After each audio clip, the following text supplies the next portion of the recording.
Around the Department of Defense this week. This is your DoD Weekly News Recap. No more blind spots. I'm Navy Petty Officer 2nd Class Ashley Guire. The U.S. Navy is working closely with Japan to develop an upgraded radar system for destroyers equipped with Aegis ballistic missile defense systems. The aim is to help outfit U.S. ships with better capabilities to counter new threats, such as hypersonic missiles being developed by China and Russia. The new radar system will provide 360-degree surveillance, upgrading the older traditional rotating radar that could lead to blind spots in the ship's defenses. This partnership will help to strengthen the U.S. security alliance with Japan, which faces nuclear and missile threats from North Korea. Acting Defense Secretary Patrick Shanahan welcomed the French defense chief to the Pentagon to talk about activities in the Middle East. Before the meeting, Shanahan said they would discuss their common efforts in Iraq and Syria.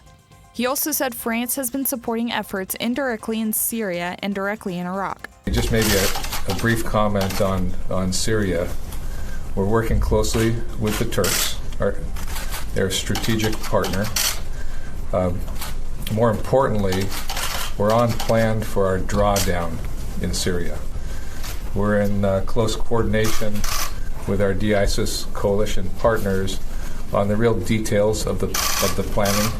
The secretary said he was ready to answer questions that France had about the progress in the region and America's actions moving forward. The top U.S. general in Africa met with African leaders in Washington to discuss his command's role in the new national defense strategy and the value of partner capacity. The general said his command is committed to building partner forces, enhancing relationships, and helping to build the capabilities and capacity of African security forces inside their own countries and throughout the region. Violent extremist organizations will remain a threat, the general said, and the U.S. and Africa will be dealing with extremists in some form or fashion today and in the future, and that solutions require military, diplomatic, and international efforts.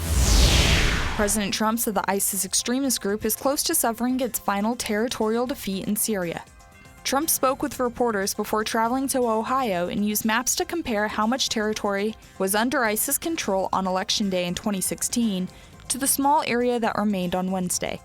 Pentagon officials said ISIS's defeat was imminent, and the formal ending of the group's self-proclaimed power is likely days away. U.S. defense officials have said that as many as 1,000 U.S. troops could remain in Syria as a residual presence to prevent a resurgence and ensure stability of areas cleared by U.S.-backed local forces.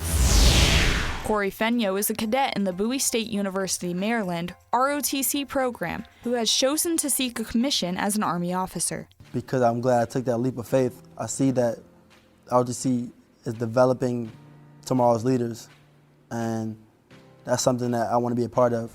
To see his full story, go to defense.gov. That's your DoD News Weekly Recap. I'm Navy Petty Officer 2nd Class Ashley Guire. You can find more stories about your military on defense.gov and by using #KnowYourMil.